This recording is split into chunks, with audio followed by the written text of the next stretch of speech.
We're live. So good evening and welcome everybody to tonight's great property meet. Now, while everybody just gets online and joins us, if you could kindly drop a message in the chat box just to say that you can see us all and that you can hear all of our illustrious panel tonight, that would be really appreciated. So if you can just drop your comments in the chat box.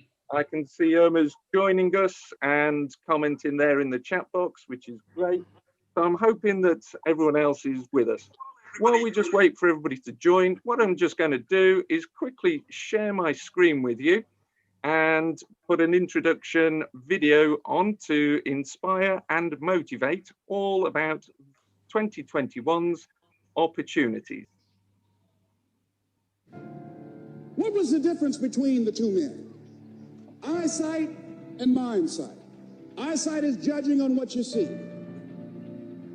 judging according to appearances. But mindsight is how you interpret what you see.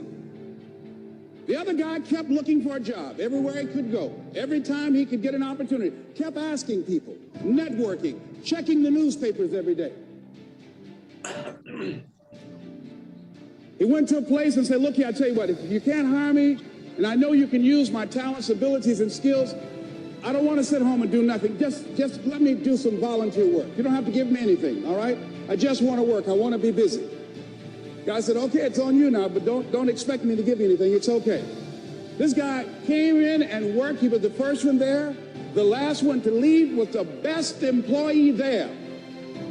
About 4 weeks later, one of the top managers quit. They were looking for a replacement. Guess who they selected? This other guy. This guy who was volunteering his time. He got the job.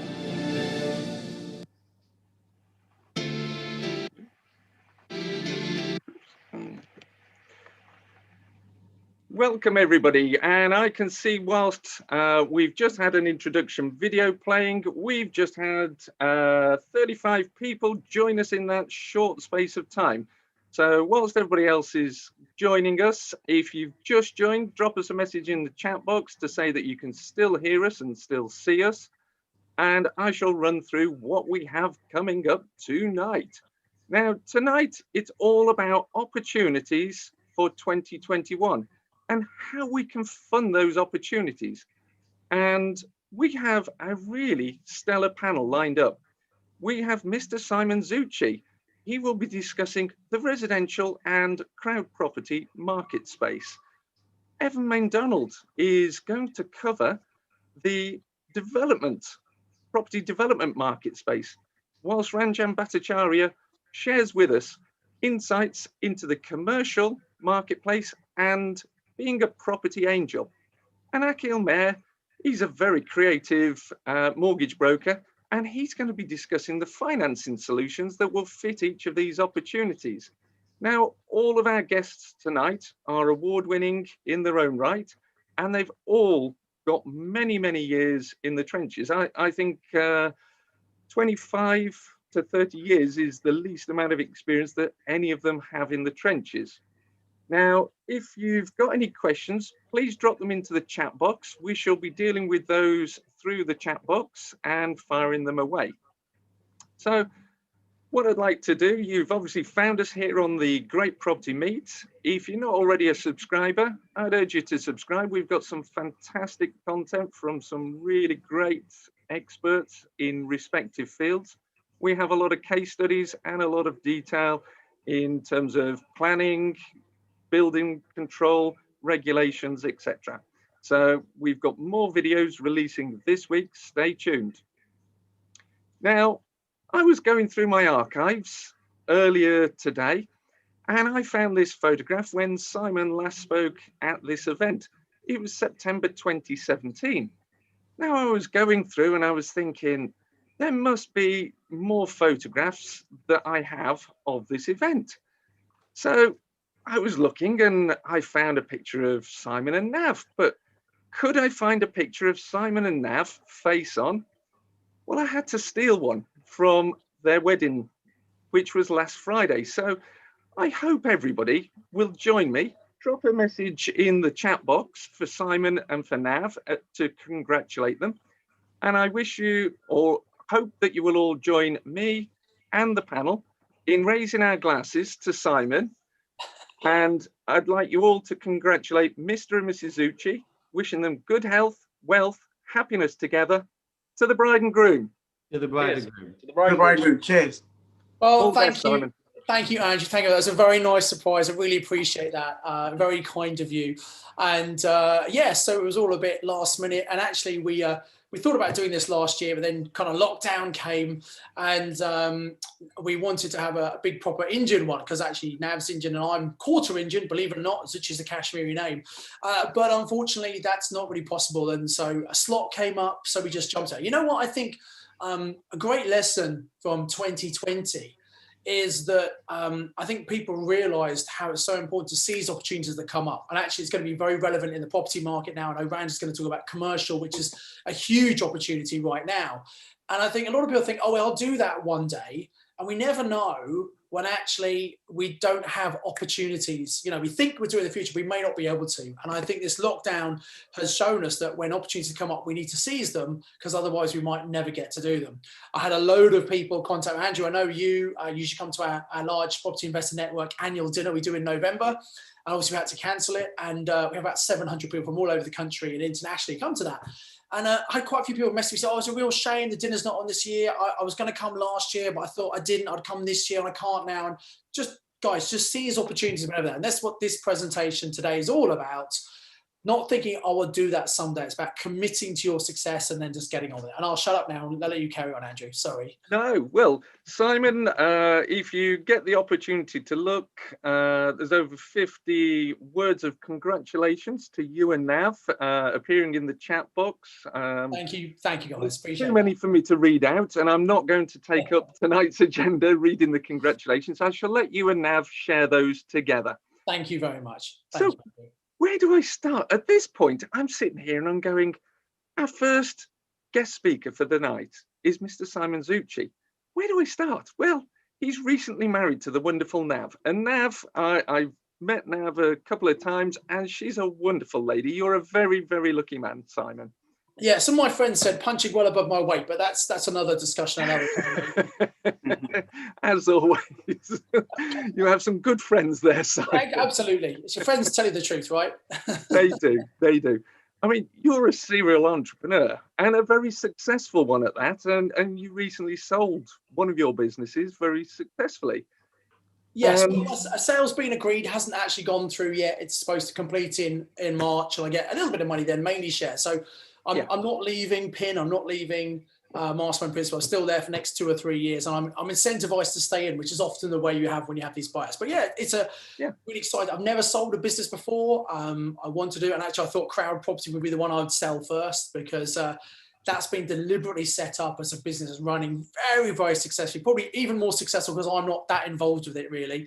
And I think sometimes we think that we should always be the center of the business. And I've learned a number of years ago that actually there are probably lots of people who are much better than you at various things. You should bring those people in. And a message I'd give to everyone really is that if you want to be a successful investor, don't think you have to do it all yourself.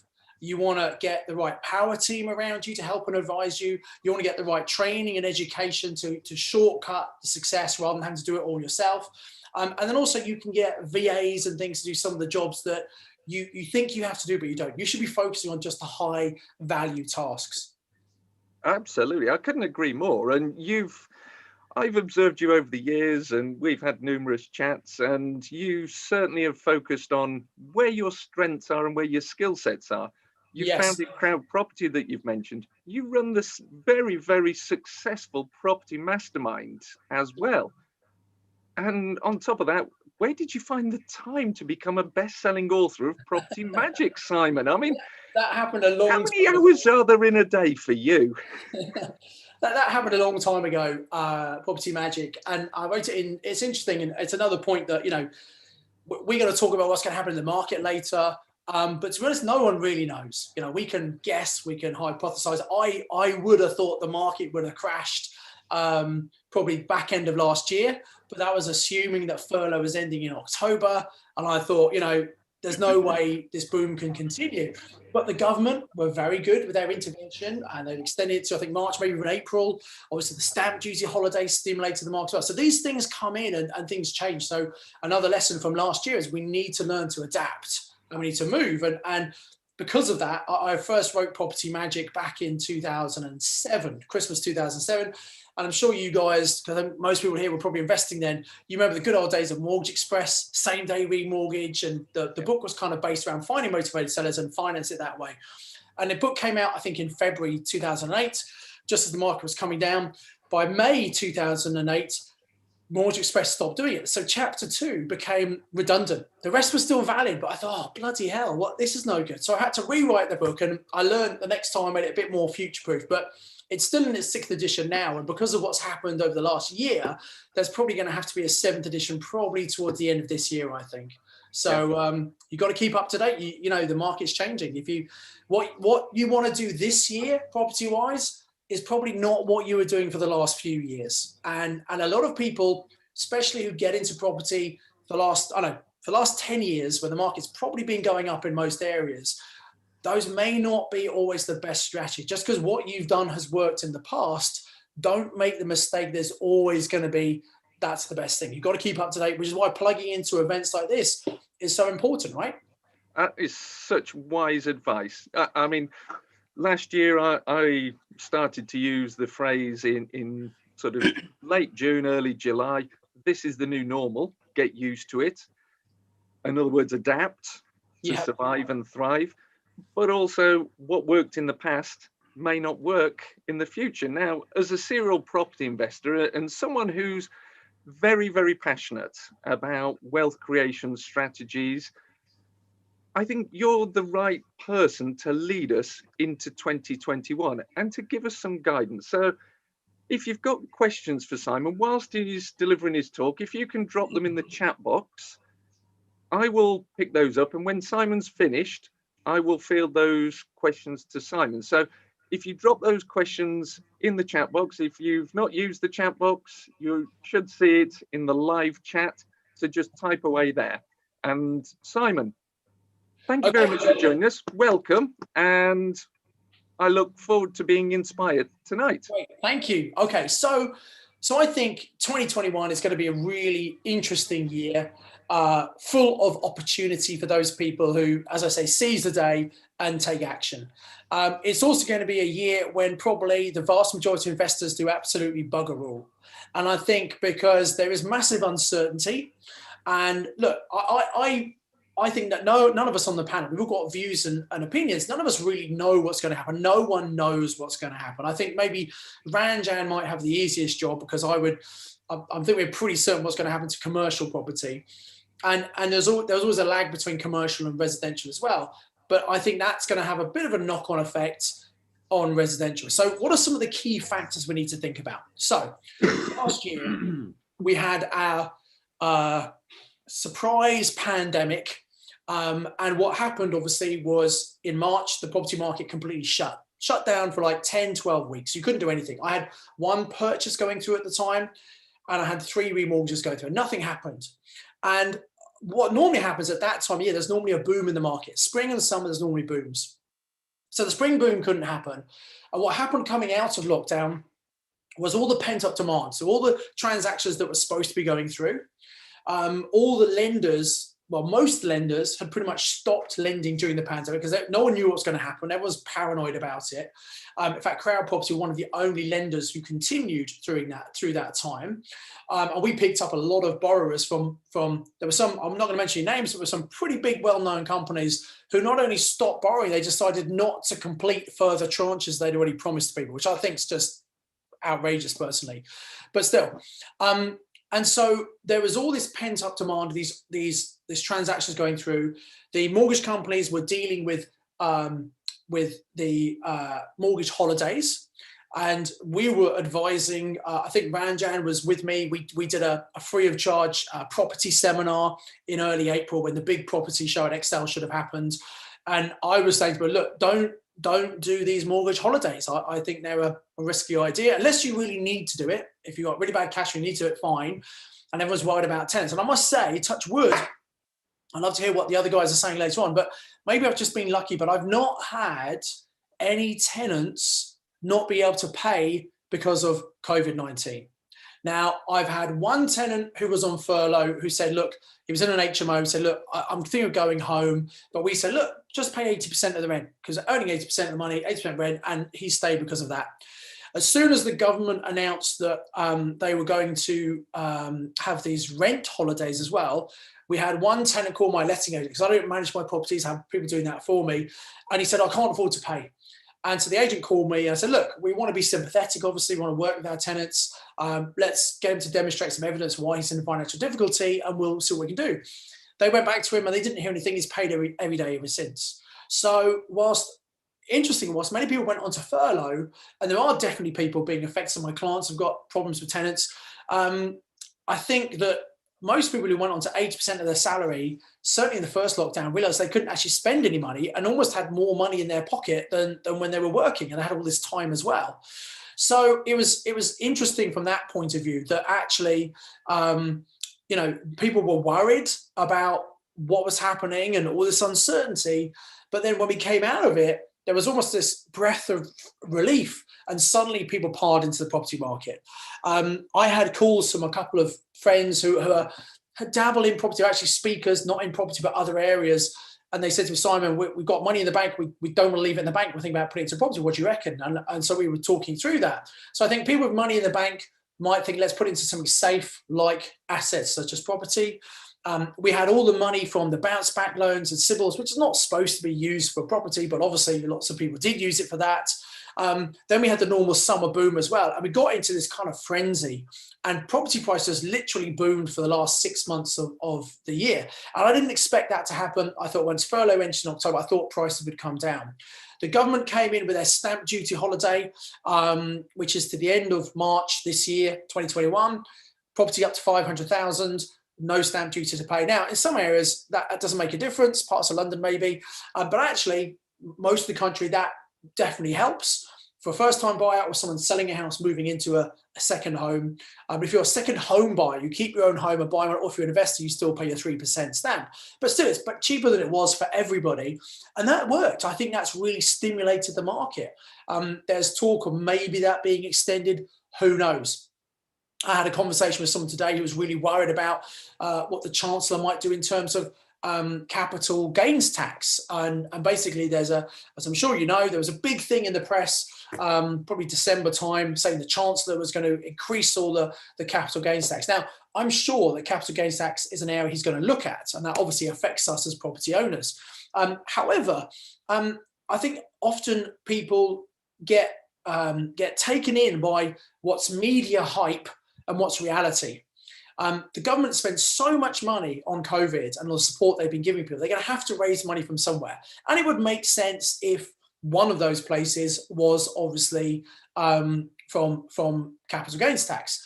However, until something actually comes in, I don't think there's any point worrying about something, because we don't know what's going to happen. And so many times government talk about things and things are leaked and they don't actually transpire. So a piece of advice is kind of stop worrying about what might happen and focus on the things that only you can control. So if you've got property, you can control how you deal with your tenants. You can control adding value to your property. Those are things you control. You cannot control the market. I still feel that when furlough ends and the stamp duty holiday might continue or might not, but I feel we are going to see a dip in residential property prices this year. I say a dip rather than a crash. Bank of England, before all the government intervention last year, suggested the property price would come down 16% due to the COVID-19, the pandemic, etc. Obviously, that didn't actually happen, but I think a 10% dip is probably more realistic to bring things back in line. After all, if you look, after every boom, there's always a bust. And I've spoken to quite a few estate agents over the last couple of weeks. Some of them have told me things have dropped off massively in January. Some have said they're still busy, they're still getting inquiries. I've also spoken to quite a few brokers and some surveyors, and they seem to suggest and I'd love to get other people's view on this as well, but people I've been speaking to suggest that lots of things that were selling last year often above the asking price, but when it comes down to the valuations are not coming in. So what that means is a lot of the sales that were agreed at the back half of last year, some of those are falling over. And mortgage companies, solicitors, everyone is taking an absolute age at the moment. So whilst normally when you have something like a stamp duty holiday that's going to end, there's a real rush of transactions. And I'm sure in March, all the solicitors are going to be very, very busy getting those transactions through. But those are going to be transactions that were agreed back in October, November, or even December. I think it's very unlikely with the way the mortgage market's running right now. If someone was to make an offer tomorrow on a property, unless they're buying cash, it's unlikely they're going to be able to complete that purchase by the end of March. So I think this stamp duty kind of honeymoon, we might call it, the effect of that, unless they announce they're going to extend it, it's probably run its course. The people going through transaction, yeah, that might happen. But I think realistic, people buying, it's not going to help that much more. Add that to furlough, I really can't see the market going up. It might just plateau, but I think it's going to come down again. Now, what does that mean for you as an investor? Should you wait until the market hits the bottom? In theory, that's a great idea, right? Wait till it hits the bottom, then come in at the lowest possible price. That's what people like to do on the stock market. But just like the stock market, it's very difficult to predict when that's going to be. I would challenge anyone on this panel to say what it's going to be. I don't know. No one knows what's going to happen. And the problem is most people probably mistime that anyway. And here's the thing. If you wait till the markets hit the bottom, and everybody, i.e. the general public, the media, all investors, they all think it's hit the bottom, the expectation is, well, prices then go up. And what that means is it's harder to get deals when the market's going up than when it's coming down. I think now is a fantastic time to be doing property, as long as you know what you're doing, because it's easier to negotiate discounts when the market starts to come down. I don't think we start to see that everywhere yet, but I have this feeling it's going to happen. I don't know when, but I'm pretty certain by the summer we'll see things coming down. So therefore, I think there's going to be opportunity there for sellers who need to get rid of properties. Unfortunately, people who've been made redundant and they've been put on the dole, they might not be able to afford to keep their homes. They might decide to rent, so they might go into benefits. So I think there's going to be all this property come on, let alone all the commercial stock that's going to come on from all the shops, restaurants, bars that have shut down, and all the new PD rights. But I'm sure Randa's going to talk about that. So a huge, huge opportunity for those of us already. Now, people sometimes say, yes, but that makes sense. But if I buy now or in the next 6 months, the value could be less on average by the end of the year. And yes, that's true. That could happen. But in Property Magic, which we talked about earlier, we talk about the 5 golden rules of investing. And if you follow the 5 golden rules, I think you can really reduce the risk. So rule number 1, always buy from motivated sellers, people who really need to sell their property. And we try and understand their problem and come up with an ethical win-win solution to help them. Rule number 2, we buy in an area of strong rental demand. Rule number 3, we buy for positive cash flow. It must make us money every single month, otherwise do not buy it. Number 4, we buy for the long term. 5, we need to have a cash buffer. So I wrote those back in 2007. Those are all still absolutely valid right now. And particularly rule 3, 4, and 5, sorry, 2, 3, and 4, i.e. if the market's coming down, it doesn't matter as long as you buy in an area that's strong rental demand, as long as today it makes positive cash flow, and as long as you're holding it long term, because we can afford for the market to come back. Why does the market come back? Well, we live on an island, a limited supply of accommodation and an increasing population. So over the long term, property prices go up. We are not building enough accommodation. We need 300,000 new homes every year in the UK, and the UK is very, very good at building 200,000 homes. You can't just turn it on like that. And we're doing our little piece at Crowd Property to try and help fund deals, but we're a small part of the market right now, and we've got big plans to grow that business. But you know what? I think development and adding value to property is a classic strategy and always a good thing to do in any market. But if you can buy at a really good price, and you can add value to it to force some appreciation, and you're holding that, then I think you can't really lose. I probably wouldn't want to be flipping property in the next year because there's a risk you may not get your own value. If that's your strategy, you always want to make sure you can afford to hold just in case you can't sell. So as long as you follow the golden rules and know what you're doing, I think there are opportunities. And the final thing I want to mention, maybe before we go to questions, is that I'm very big on options, purchase lease options. I know Ranjan's done some of those as well. And it's a great strategy in the right circumstances. The big problem people make with options is they learn this very powerful tool and they try and use it on every deal. Well, it won't work on every deal. Very fundamentally, it's where you find someone who wants to sell their property. And rather than buying it now, you agree to buy it in a few years' time. You've got the right to do that, but not the obligation to do so. And in the meantime, you look after the property, you rent it out, you cover their mortgage and maybe give them a bit of extra cash as well. And the reason people will be happy to do that is they don't want the property anymore. They want to get away from the hassle. They want to get away from the mortgage liability. And actually, we can probably help them make more money in terms of the price we pay and the extra cash we pay each month than they would get if they sold right now. So it's a great strategy. And I think we're seeing more and more landlords over the last couple of years because of Section 24, some of whom are moving properties into a company or some other kind of structure. But a lot are saying, well, because of this extra tax we're paying, because of all this extra increased regulation, because of all this hassle with tenants last year, you know what? We're going to start getting rid of some of our properties. And phasing sales over a number of years is a great way to do that. At the moment, they can benefit from their personal capital gains tax allowance. Now, some people are saying that that might well be reduced and we'll have to see. But still, we can give a landlord more money than they would get right now and take away the hassle. So in the right circumstances, it's a great strategy.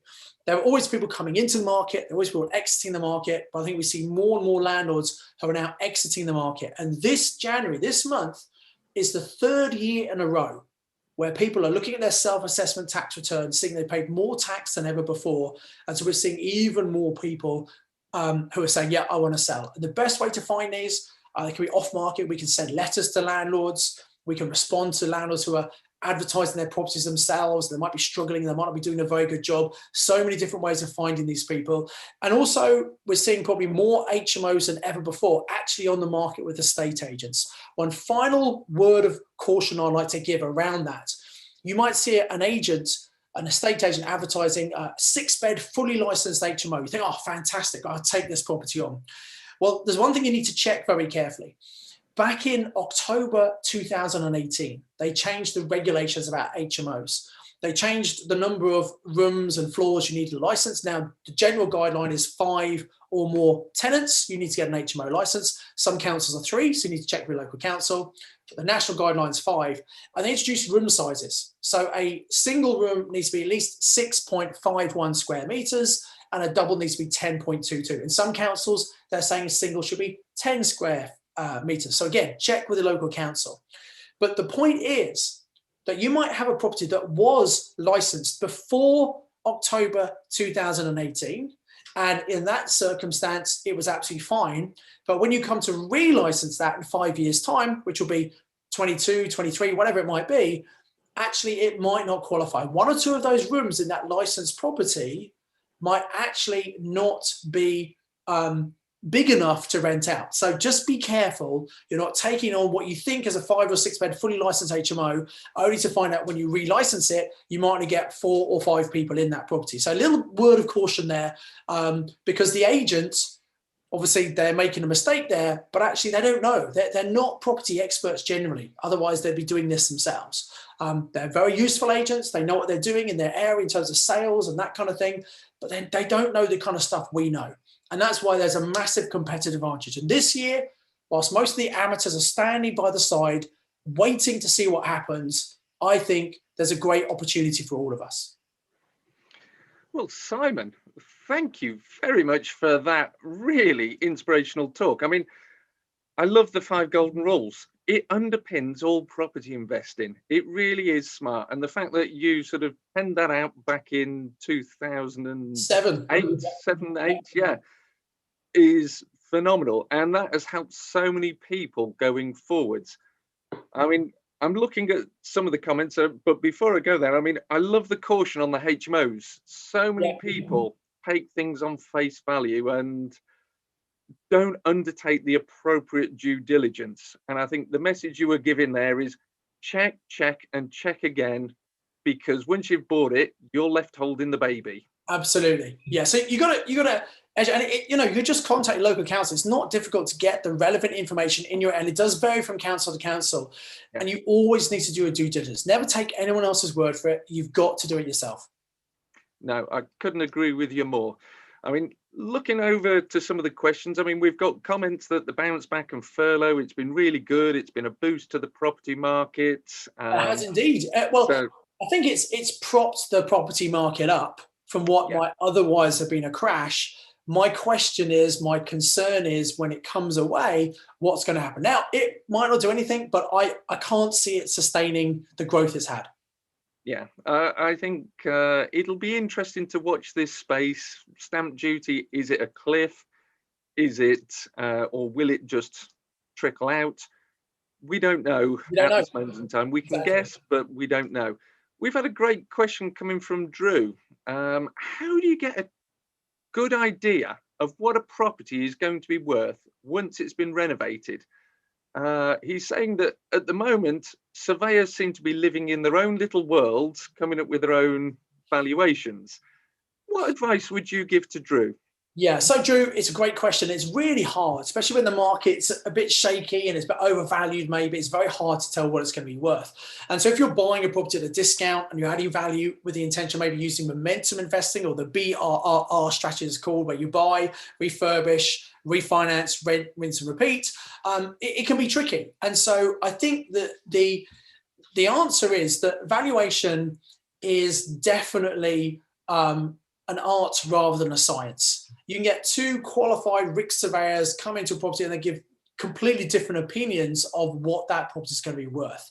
So I think there are a couple of things you can do.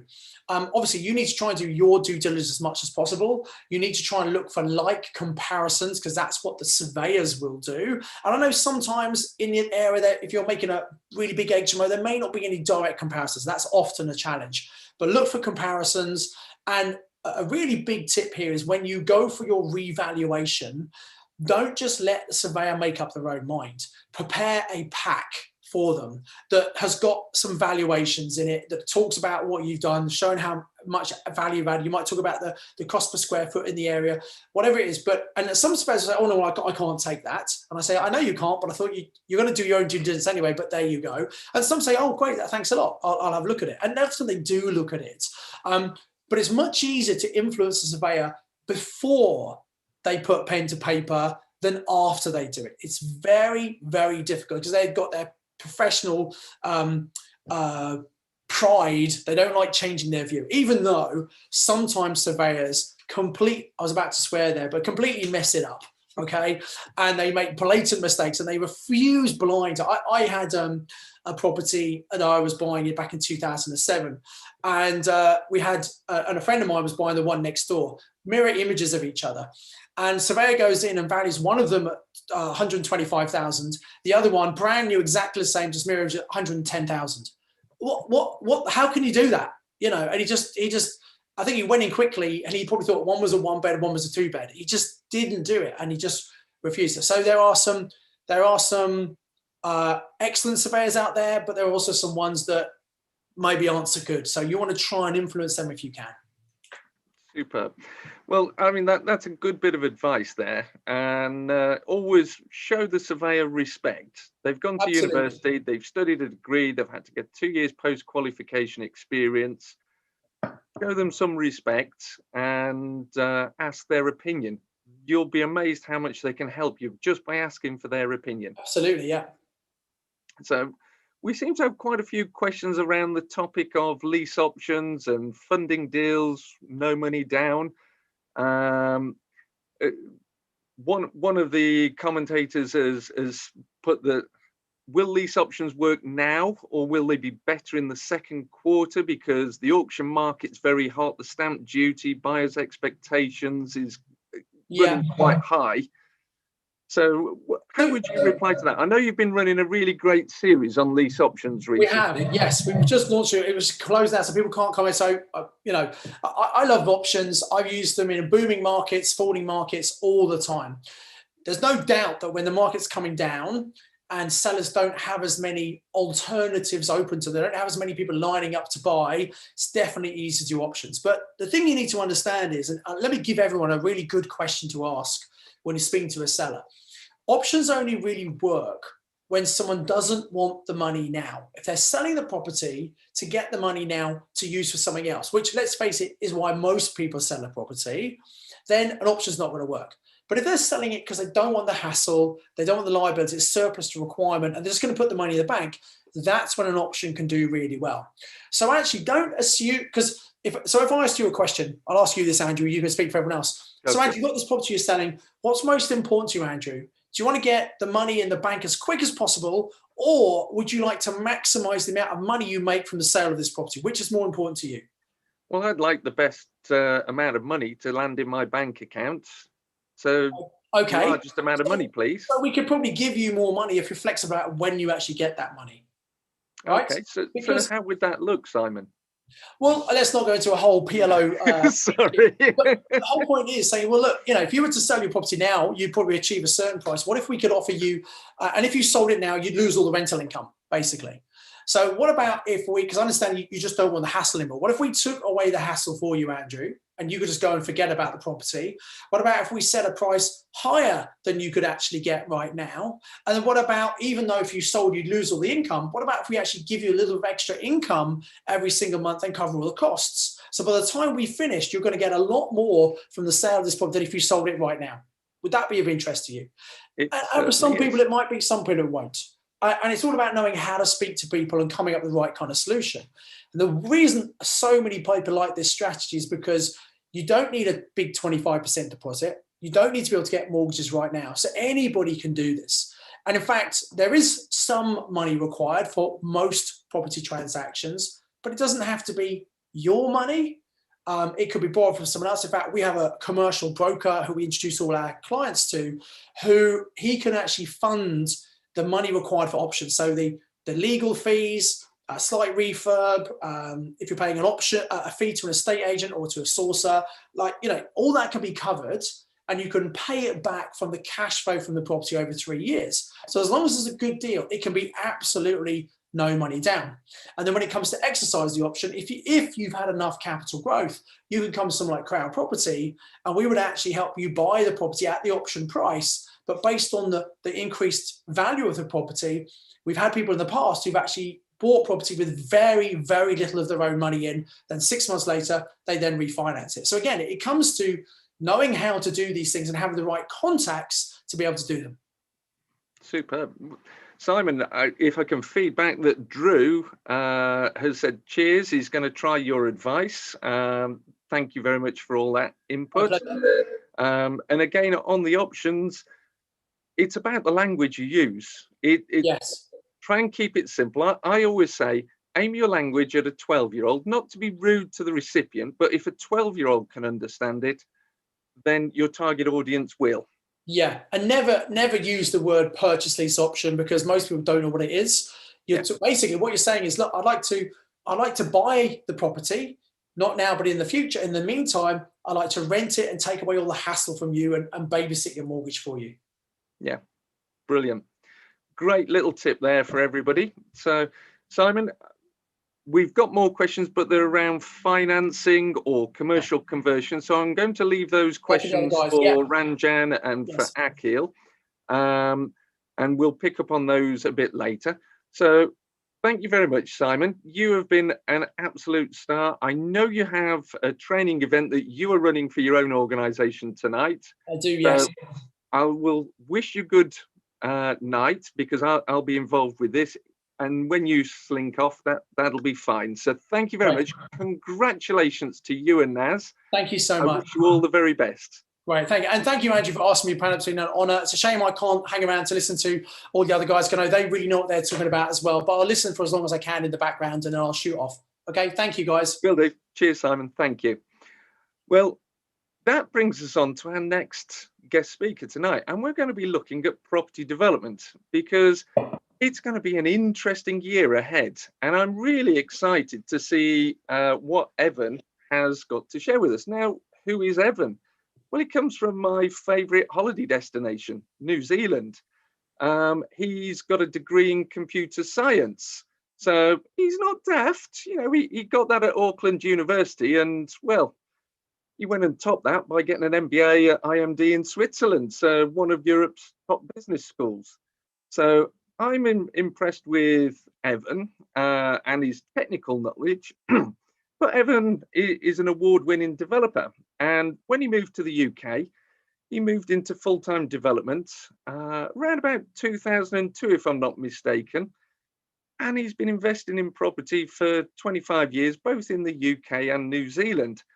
So, Evan, what does 2021 hold for us with regard to property development? Where do you see the market going? Because it's more of a long tail pipeline than perhaps buy something and rent it tomorrow. So how do we look at that? And what do you think are the opportunities that come from the planning white paper as well? Well, I think it's fair to say that this year has been a year of change.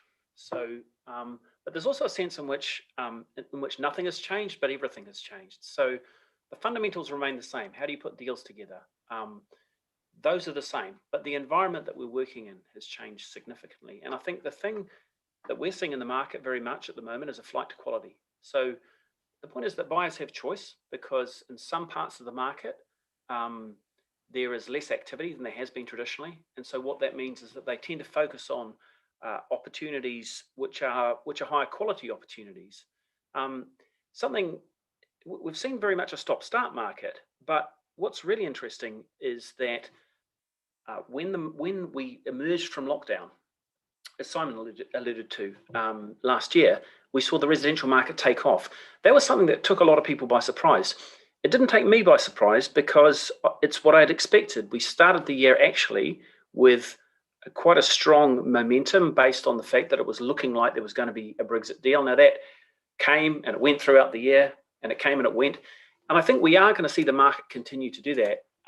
So a lot of people have talked about what's going to happen with the stamp duty holiday. There's a lot of speculation about what will happen at the end of that. If the government don't extend it, then we will see some short-term challenges in the market, I'm sure. But I do think that we are likely to see a lot of turbulence. So in the same way as we're going to see some short-term challenges, we're going to see long-term opportunities, because those drop-offs will be followed by very quick recoveries, as we saw with, or very quick bounce backs, as we saw with the lift from lockdown. I think a lot of people have been comparing what's happening now to what happened after the 1918 pandemic. So we had the Roaring '20s, and it was because people had not been able to go out. It was a very similar sort of a situation to the one that we have now with the pandemic. There was a lot of pent-up demand. There was a lot of pent-up frustration about not being able to go out and meet other people and socialize with other people. And so I think it's not unlikely that we're going to see a huge takeoff in activity once we're able to move around again. Now, the thing that's going to drive that is the vaccine. So vaccine will lead to a V-shaped recovery, and that's, I think, what we need to be thinking about when we're thinking about whether or not short-term turbulence should affect our investment decisions. Property is a long-term investment, and so I think if you're going to buy something, and if you're going to buy a development site in particular, you're going to be involved with it for a minimum of probably 2 years. You need to be looking at the longer term trends and thinking about how they're going to impact on where you're going to be when the development finishes. But I think the other thing that COVID has done, and it has had a significant impact on some existing trends. So some existing trends have accelerated: online retail, home working. There will be some snapback when we come out of this current lockdown, or as vaccines start to be rolled out, so that we can return to a more normal life. But some of those changes will be transformative. People who didn't used to use online retail and have started using it, they understand the convenience of it. Companies that had resisted moving to remote working, but now it's integrated into the way that they work, those habits are going to stick. And so that acceleration of trends, I think we'll see a short-term snapback, but I think it will transform the way that we work and the way that we live on a permanent basis. And what that's impacted on in the development space is demand for space. So we've seen a big increase in the country house market. I've heard that in some parts of the country, rentals for country houses have risen by 70%. That is going to have a huge impact on price. But what's really interesting is that while some parts of London, and particularly central London, have struggled, prime central London seems to be recovering. So larger properties, again, people seeking space. Properties in outer London, again, people seeking space. Development finance, I think, has become a little bit harder, but in essence, it's not impossible to get. It's just that lenders have lots of choice, and so they're also seeking quality. And so I think if you're looking for development opportunities, focus on the quality rather than just what's happening across the piece. I think another thing that's going to have a significant impact is the reduction of the Help to Buy threshold. So as we go into the new Help to Buy scheme, which applies from April this year onwards, there are regional caps on the price of houses that people can buy with Help to Buy. And so if you're thinking about residential development opportunities, you need to be looking at those regional caps. It's 1.5 times the average house price in each area. So for London, it remains at £600,000, but out in Gloucestershire, it's more like £350,000. So that the Help to Buy scheme is very important for residential development. Something like 60% of new home sales in the last few years have been Help to Buy sales. And so if you need to, if you want to understand where demand is likely to come from, you need to be thinking about that. And again, as Andrew alluded to, planning system reform, use classes, zoning, and PD rights, where is all that going to lead? Well, as Simon said, we're all guessing to some extent. So we just look at what's happening and we can see that these things are going to change. But I think with the planning and PD changes, my take on those is that their impact is going to be limited. The government likes to talk a good game about changes to planning, but ultimately there have to be some controls on planning, and there also planning has a political aspect to it. So there is a lot of resistance to development, and there can be a lot of resistance to development locally. And so when the planning system moves towards too much flexibility, there tends to be a bit of a political pushback. And so I think while there will be some changes and some things that you're able to do which are around the new planning system, what's going to be more important is what people are actually demanding, what they're looking for. What we're seeing at the moment in some commercial sectors is we're seeing a lot of pain in hospitality in particular, and in travel.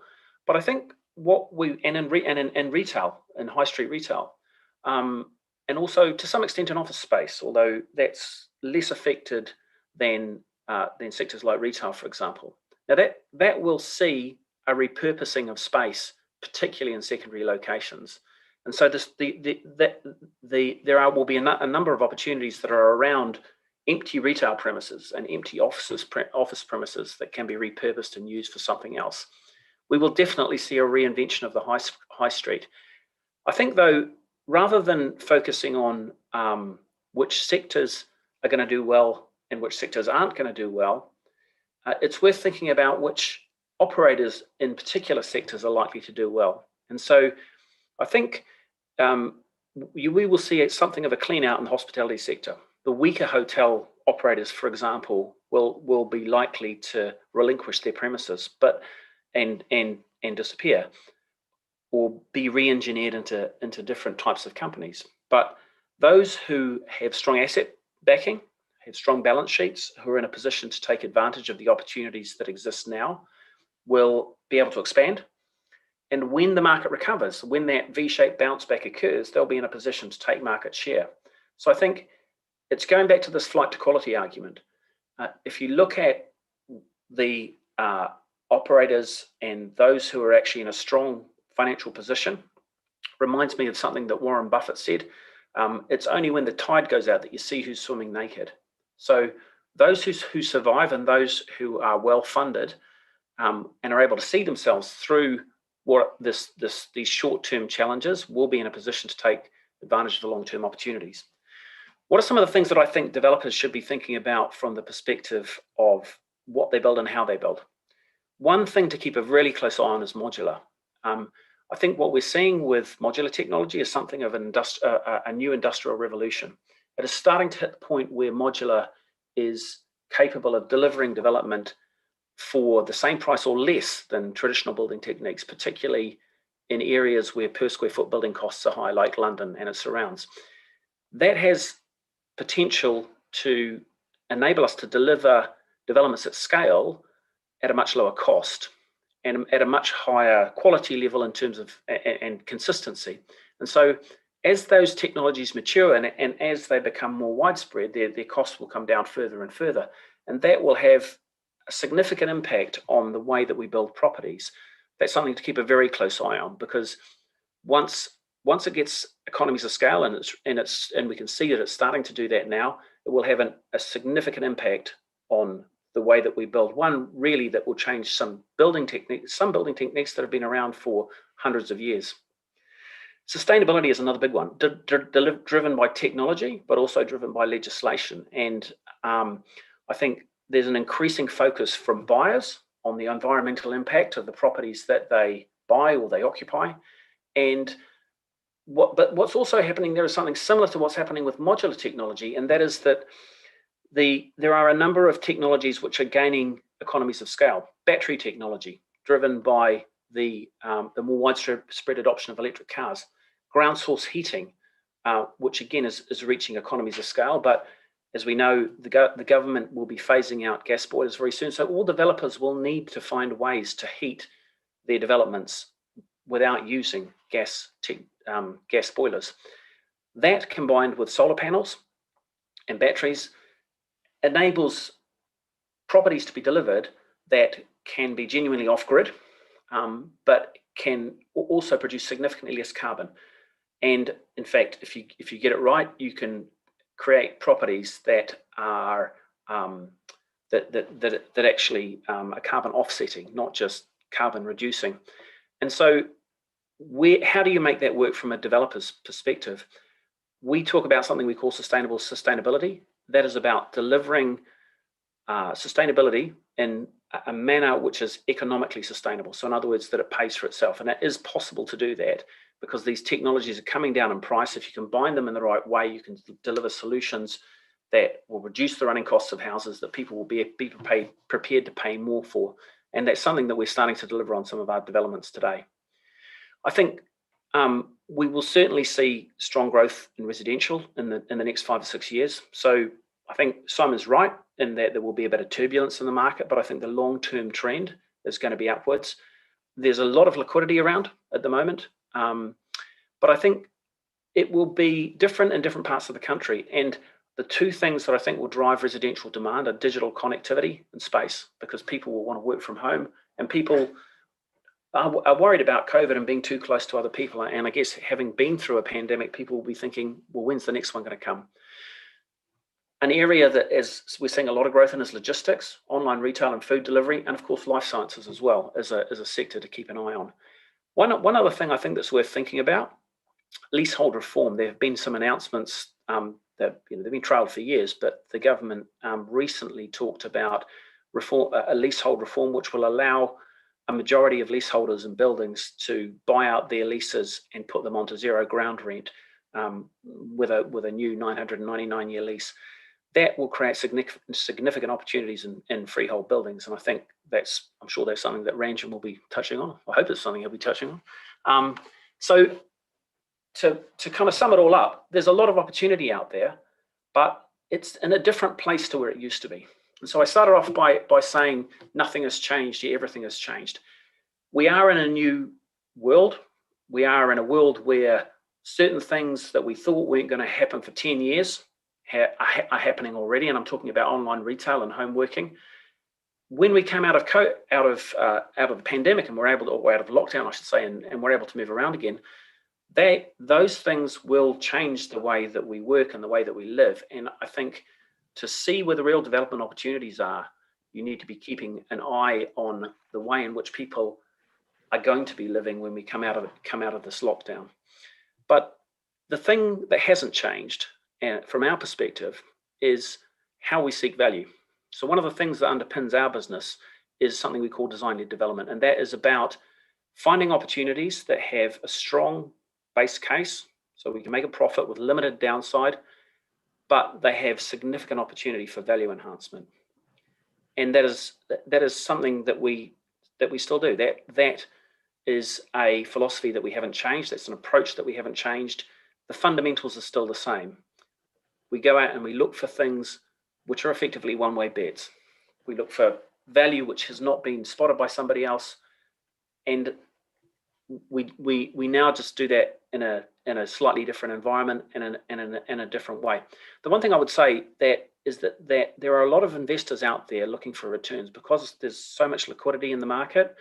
There's an opportunity for developers to structure deals differently, to bring in investors where lenders aren't lending, to create different types of deal structures, joint ventures, for example, to get a development over the line. And so I think the key thing that I think people should be focusing on is how they can adapt to the new environment that we find ourselves in. And I think the way that I probably want to sum it up is, it's a quote that's often attributed to Charles Darwin. It's not exactly what he said. It's a paraphrase of the quote, but it's not the strongest of the species that survives, nor the most intelligent. It's the one that is most adaptable to change. And to me, that really is the key message that I would leave with you in an approach to development in the current environment. Well, thank you, Evan. I mean, if we were to look at 2020 and COVID-19, it's determined to survive, which is why they're now claiming there's a Brazilian and a UK variant and an African variant. It's trying to survive. And that is what we as a species must do. We've got to adapt, exactly. And you're right, that's exactly what the virus is doing. It's evolution is most basic. So you absolutely summed it up there. That's what we must do. And I love the look back into history, the Roaring '20s. That is something that I agree with you. I think we will have a booming '20s again, this generation. We only have to look back to last year when the lockdowns were temporarily lifted. Everyone ran to the beaches. It was more packed than Benidorm. So you couldn't put pins on the beach. Well, it's not just about money. It's about human nature. If you lock somebody up for 6 months, what do you think they want to do? They're going to want to go out and party. So absolutely, that is what drove the Roaring '20s. People just wanted to get out because they couldn't. And that people going out and partying drives economic activity. So absolutely. Yeah. Well, I there's a good bit of human psychology going into what you do, and that comes through in quite a number of areas. The sustainability. I love that. I've been a sustainable person in what I do since I've started doing projects in 2005. But I love the modular, and I think modular, you've got it on the money on the, you've put the money on the nose of the horse there with the modular, in that it is the next industrial revolution. If you're a bricklayer, I would be concerned, because those traditional jobs are going to disappear that we've historically had. I mean, if you agree with me and Evan, obviously drop your comment below. I'm being a bit provocative there, but I can see a need to reskill our population and deliver a different type of thing, different type of product.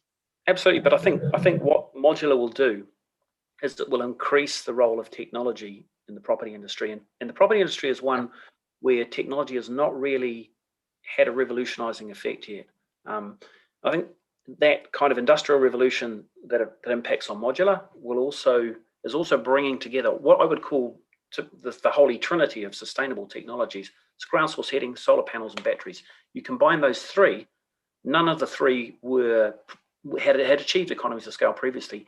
Now they all have or are, and that, I think, combined with modular, means we can reduce the carbon output of the buildings that we build, but also modular technology enables us to reduce embodied carbon, the amount of carbon that's actually in the building fabric itself.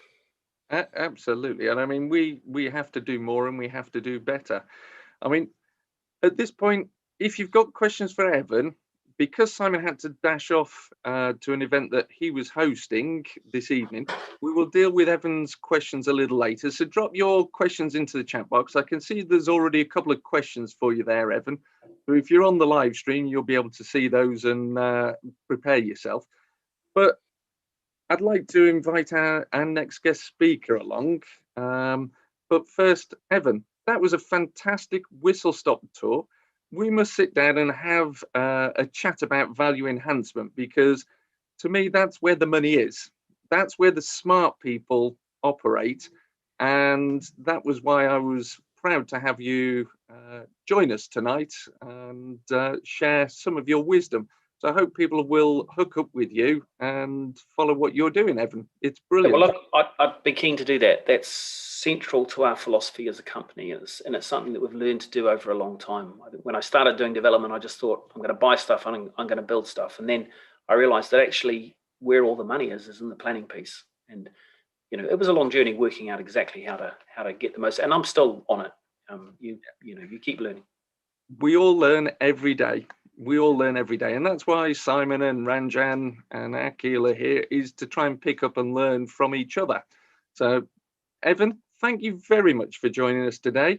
Stay around for questions. The questions are dropping into the chat box, so I'll pick those up and deal with those at the end of the Q&A. Real pleasure. Thank you.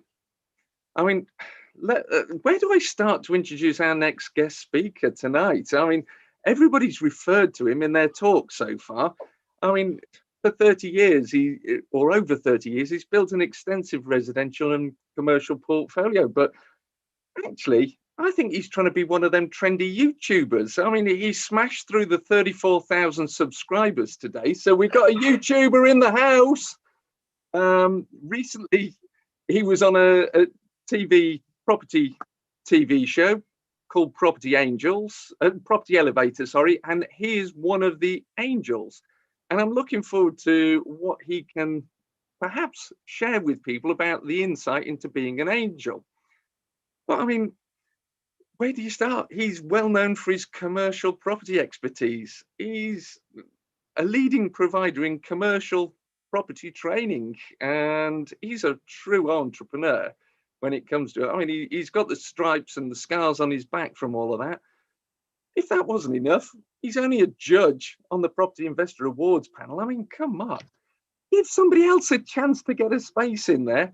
And, well, you also run a little popular property meet called the Baker Street, where you normally get 400 or so in the room. So, Ranjan, I don't know where to stop, but I think that's a big brown envelope that I must be owed from that introduction for you, most definitely. So, can I just introduce Mr. Ranjan Bhattacharya? Thank you, thank you for that terrific introduction. Let's hope I can live up to it after the two fabulous speakers we've already had. I'm sure you will. I'm sure you will. Okay, so listen, I would just like to ditto the stuff that was said earlier. I think we all, I'm amazed how much commonality there is in thought. I guess I'm just going to apply, extend and apply everything that Evan and Simon have said, but specifically in the field of commercial property. I want to start by saying why commercial property is rather special. It relies on a bit of knowledge, and what it relies on is the knowledge to generate cash flow out of commercial real estate, because there's a fundamental difference between the way residential real estate and commercial real estate is valued. Residential real estate is fundamentally valued on a bricks and mortar basis, so it's comparables. So at times like these, surveyors and market get a little bit jittery about what value to put on something, whereas commercial property is driven by cash flow it generates. And that's fundamentally what drives its value.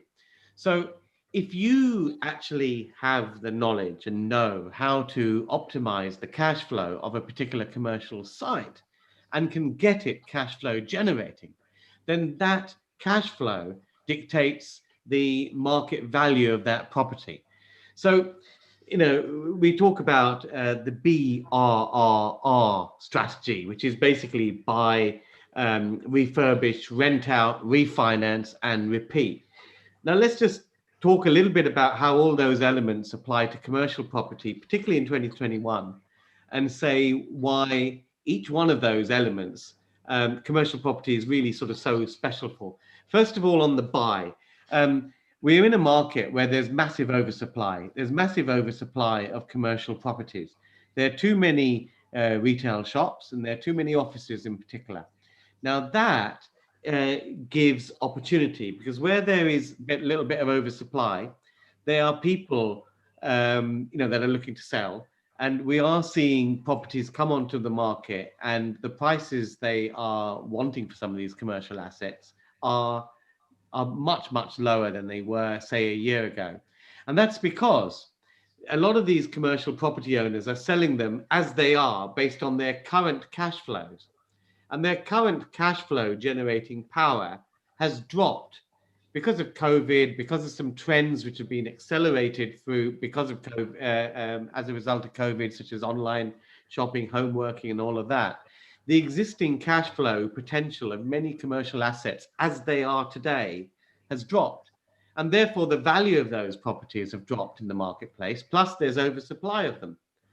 And many commercial property owners never bought property to refurbish, add value to, do permitted development or anything like that. Many people who own commercial property own them purely for cash flow. And if it doesn't generate cash flow, they're just not interested in owning it. We bought a property just before Christmas from an auction, and it was in the same commercial ownership for 39 years. That person that owned that property purely wanted it for cash flow. A couple of the units became vacant. They didn't know, or it wasn't their bag to renovate it and apply permitted development to it, to refurbish that property to generate better cash flow. So they put it on the market. And that represents a fantastic opportunity for the buy part of the BRRRR strategy. Now we go on to the refurbish. Now, refurbishing residential property is very difficult right now, because, you know, just adding in a booming market, just adding, giving a sort of lick of paint and redoing a bathroom or kitchen, you know, is enough to get a little bit of an uplift when you come to revalue the property. And in a rising market, of course, the market's going up anyway. So part of the uplift is because of the renovation. Part of it is because of the rising market.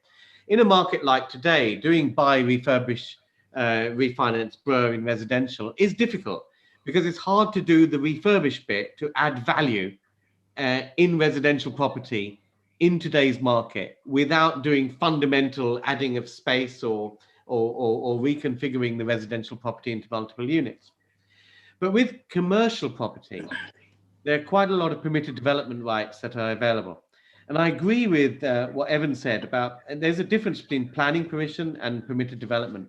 Planning permission, no matter what the government is saying on white papers and the like, is likely to be fraught with far more checks and balances than basic permitted development. But where there is a lot of freedom is when you apply permitted development to the existing envelope of a building. So no extensions, no changing the external appearance, but within the existing envelope of, say, an office or a retail shops and uppers, you can reconfigure it to generate a better cash flow. Those sort of permitted developments are relatively checkboxy and relatively easy to get.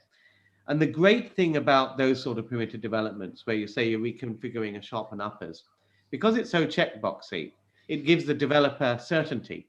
So one of the problems with planning permission, if you buy a site, you know, if you're savvy, you're going to do it with an option agreement or something like that, because you want the option to walk away. The problem with a lot of planning permission projects is there is this uncertainty over whether you'll actually get the permission. But with PD, permitted development, where you are reconfiguring properties within their existing envelopes, particularly offices and shops and uppers, there is pretty much a checklist of stuff that you need to conform to. So that means you can buy a property with some certainty that you're actually going to get the permitted development, because there's very little which is left up to the opinion or whim of the planning authorities. Now, the great thing about reconfiguring commercial space for cash flow is just by reconfiguring it in a different way, using permitted development rights, and I'm talking about permitted development rights to repurpose commercial to other commercial purposes. You know, they are shops which have been which are useless now because everything's on Amazon. But there are restaurants which will want to open up as soon as lockdown is over in that space. And now, of course, you can repurpose retail units to other retail uses such as shops, such as restaurants, without going through planning permission for change of use, which you used to have to. That is going to be massive. And of course, there is repurposing commercial real estate to residential. Now, in many areas, you will find commercial real estate is a certain price per square foot. Residential real estate is often 3 times as a higher price per square foot than residential real estate. But it doesn't cost you that much to achieve that uplift. So with commercial property, when you do the refurbishment, the PD rights gives you the ability to generate real value uplift in any market, because you can if you can reconfigure commercial space to more desired commercial space and or residential space, which is generally worth more, you will uplift the cash flow generating potential of the site and therefore the value of that site. So the refurbishment element is easier. The rental aspect, it's all to do with understanding the area, the specific location, and the demands in that location. Now, PwC published a report in the third quarter of 2020, and they quoted 9,500 retail units had shut down in 2020. But they also said, and that was widely quoted on the BBC and all of that, but also buried in that report was the fact that 4,600 retail units had actually opened up in the same period. So yes, there's some things that are closing, but there are shops and chains and independents that are opening. You know, I currently have several people on my various training programs who are renting out retail units at the moment. And if they know their market, they're getting multiple offers from people who are, and they're not no one new is particularly looking to rent a retail unit right now. They tend to be existing operators with a decent business model who are looking for specific sites in specific areas. And they're looking to land grab those sites simply because of the V-shaped recovery. I mean, the recession happened, it was off a cliff because the economy was shut down. But when we open up again with the vaccine, the lights at the end of the tunnel, you will see activity being created simply because we're free again. And that will create a V-shaped recovery, particularly in service sector, restaurants going out and all of that sort of stuff.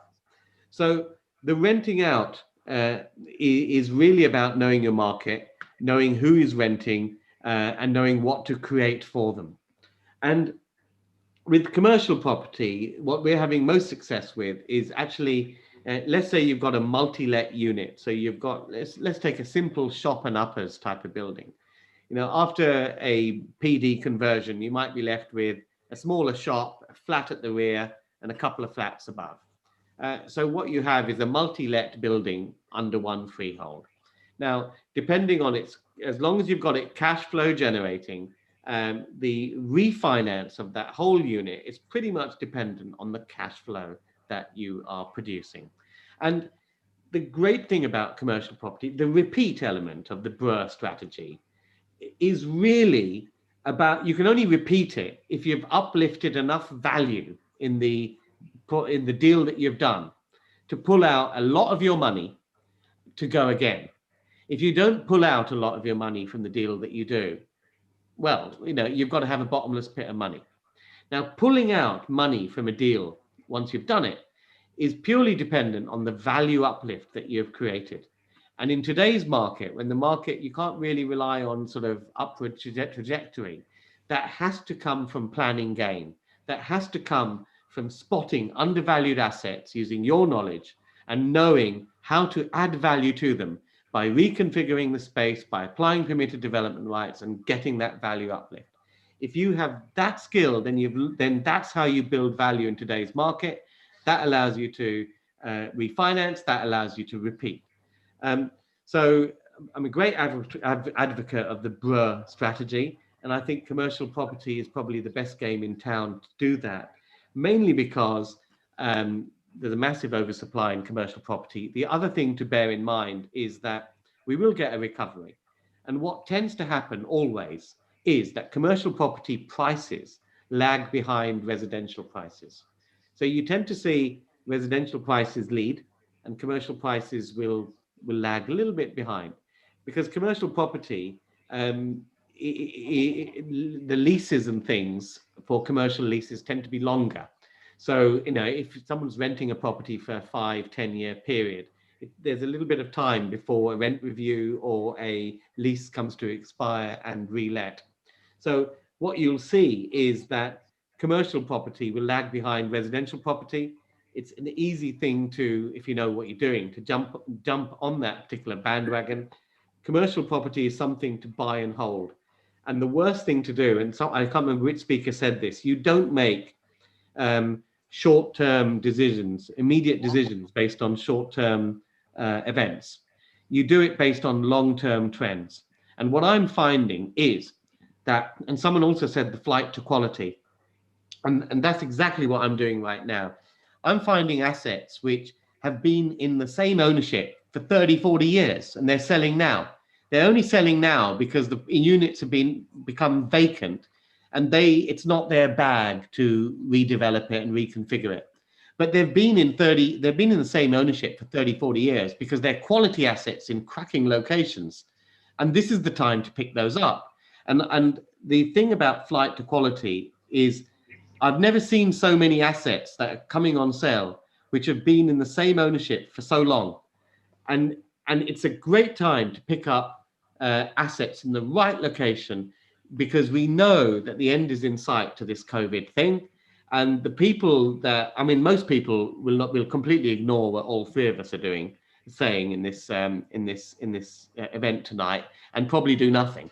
But it'll be the people that have actually done something in 2021 and found undervalued assets and figured out how to reconfigure them that will actually make their property careers.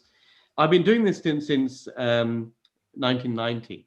And the stuff I did in the early 1990s and the stuff I did in the sort of 2009 to 2013 period, in those great recessions, I've never topped those sort of deals. You know, I do deals in every single year, but really the recessions can really make and build the foundations of your career. You know, quite frankly, the stuff I've done in recessions, I could just have done nothing else. That is the time when real wealth is made, if you know what you're doing and you're prepared to get off your ass. I think I could go on, but I don't know how much my time slot is. I was going to say, Ranjan, you go on. No, you're passionate. That's what you do. I mean, there's questions coming into the chat box, which we'll deal with after we've had a chat with Akhil. But I just want to pick up a quick point here. Now, during Evan's talk, he said that he thinks that the changes to PD are likely to have a very limited impact. Now, I'm being devil's advocate here. Do you think they'll have a limited impact in the commercial market space? I wish I could ask him exactly what he meant by that. I mean, was he speaking from the developer's perspective? I'm not sure. I was making a broader statement about the changes to the planning system. I think Ranjan's probably right. In the commercial space, those PD rights will have an impact on what people are able to do with properties. And actually, it's really important for secondary locations, but they'll have less of an impact in prime locations. So it's not I don't think you can draw a broad brush over anything, because so much is changing that the landscape is not the landscape that we were working with 12 months ago. Evan's spot on, because, you know, in primary locations, you're better off with a new build scheme, knock down and rebuild, because you'll get better values. And in secondary locations, you will achieve a good result simply by optimizing the existing space and doing some minor adds, generally. I mean, but the thing is, you know, there's still going to be really strong demand for retail in prime locations. There's still going to be strong demand for hotels in prime locations. there's going to be less demand overall, but the demand is going to be focused in specific places. And I think that's the point. Those secondary locations, we're going to need to do something different. And that's, to some extent, where the opportunities to change stuff will arise. The opportunities maybe to invest will remain in more prime spots. The many of those secondary locations, though, the retail space, there is a demand for commercial space. It's just not the same retail space that perhaps there was, because so many people now. Exactly, it's not the same quantum. Yeah, we're seeing so many people and now not same use off the high street, off these secondary locations, that they all want local services. You know, the coffee shops are full and all of this sort of stuff. Here's a really interesting model that somebody told me about. Warehouses with kitchens in them. Yes. And the kitchens are rented out to people who are making food, and they deliver it via Uber Eats and Deliveroo and all those other delivery services. That is something that you would not have seen 12 months ago. Right. And it's driving demand for warehouse space. The way to do that, I mean, we have a serviced office in St Albans, so we give people. You don't need anything, you rent a suite from us, a 4-person suite, and you get everything there. In the same way, what people have started to do with warehouses, we haven't done one of these, but so what people have doing with warehouses is doing serviced kitchens. They're creating these warehouses, creating these little units where there's a kitchen and everything ready to go. And they're renting those to independent restaurants, and the Deliveroo vans bikes just come to this one place and pick up from 20 different restaurants from one warehouse just outside the town. And it's crazy. It's a model. It's a model that's being driven by the pandemic, because you can't open a restaurant anymore. The dark kitchen demand is likely to grow, so it'll be an interesting one to watch and to follow. We'll pick up on this debate at the Q&A stage with the audience, but let me first bring in our resident expert mortgage broker. Now, again, I'm trying to think, how do I introduce Akhil? Well, I mean, he got into property finance in 2003, and he's a breadth and depth of experience through working across banking and financial services since then. So he doesn't look old enough, but that's sort of 18 years in the trenches. And again, he set up his own brokerage, Our Mortgage Broker, 3 years ago. And in that short time, he's won 3 industry awards.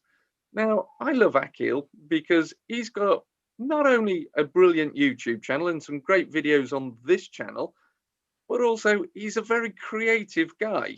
I've often had a chat with Akhil, and he's come up with solutions left of field on stuff.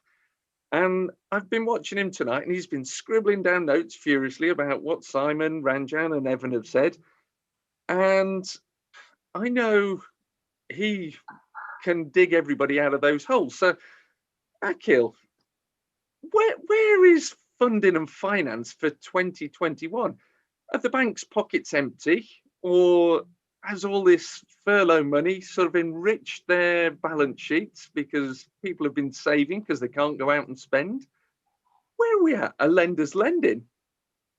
Thank you, Andrew, for that introduction. It's always nice to hear comments from Simon, Ranjan and Evan as well. Now, just alluding to what they talked about a moment ago around commercial and lending to types of commercial tenants and covenants in place. Now, 18 months ago, I used to contact a number of commercial lenders and say, I've got a landlord, I've got an owner occupier that wants to open an Indian curry house, in the main town centre. And they're like, "Ooh, we don't like curry houses, they smell and all that sort of stuff." And I'm like, these are high grade restaurants, right? They've got, commercial extractor fans, Michelin star restaurants and all sorts going on. And they're like, "Ooh, we can't cater for that sort of a covenant." Whereas now, in the last couple of weeks, we've had numerous inquiries, for example, for curry houses to either remortgage or open on the main high streets. And lenders are they're open arms. Anything to do with food, beverage, and grocery, it's an open goal. So if any of your viewers out there that are looking for to acquire commercial assets, and especially for those that are looking to house any type of cuisine, you know, there's numerous lenders out there compared to what there was let alone as 12 months ago. So it's an open goal at the moment, especially in the grocery and the in the restaurant space. But what I would love to say, and I quite categorically can say, lenders and banks are totally open. You know, they're viable. The liquidity is there's no issues whatsoever with liquidity compared to what there were issues we had when Lehman's went down in 2009. So it was a game changer then. It's a totally different landscape to where we are now. So definitely, and I can categorically say, you know, lenders are totally wide open and they're willing to lend. What it comes down to is the due diligence. You know, when lenders want to lend to anybody, whether it's an experienced landlord, whether it's a first-time homeowner, they've got to factor in their due diligence. You know, are they lending responsibly? And the only way they can do that is asking the relevant questions. And as experienced brokers like us at OMB, we try to take that away from our clients and try to make it as seamless as possible. Extract the information we require and present it in a healthy and a positive manner to try to get the funding solution in place. Sorry, Andrew, you're on mute. Bear with me. Thank you very much, Akhil. Are we still toasting Simon, by the way? Well, yeah.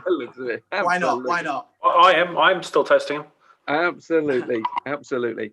So Akhil, tell me, I mean, Evan's talked about modular build and that being the way forward and building more tech in and sustainability.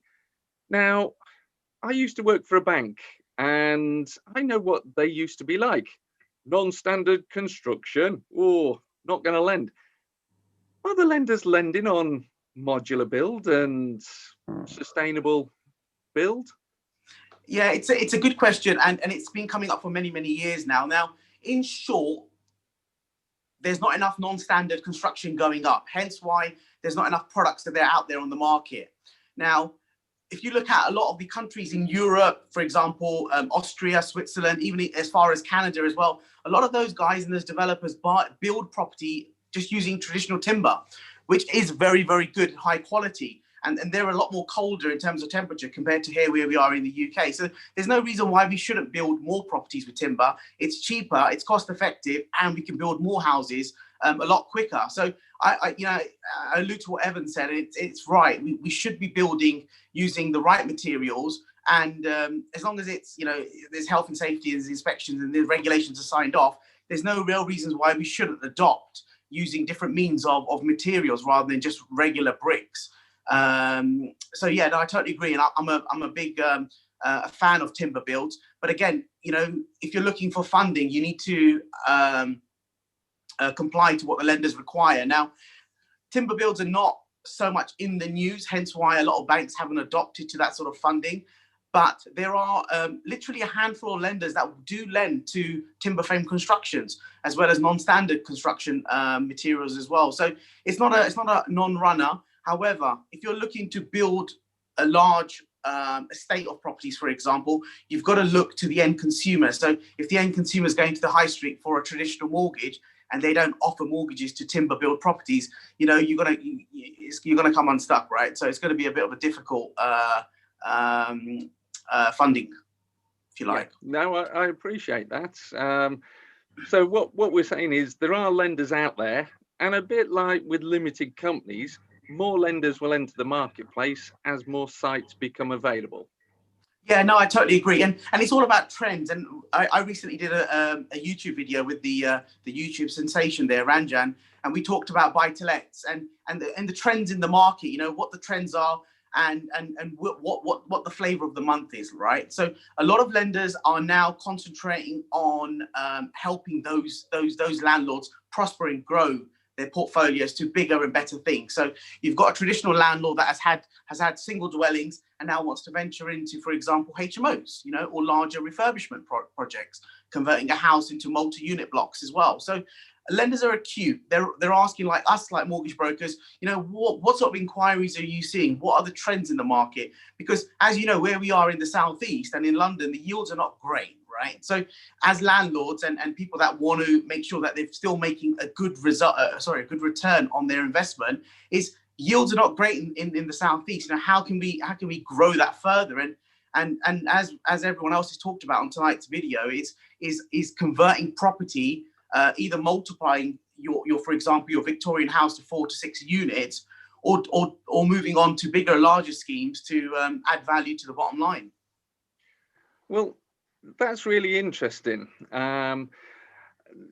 because it's showing a change in the marketplace and a change in the trends. Now, going back to something Simon was on about, he was on about basically helping people who were in trouble at the moment by using lease purchase options to control a site and give vendors a better price.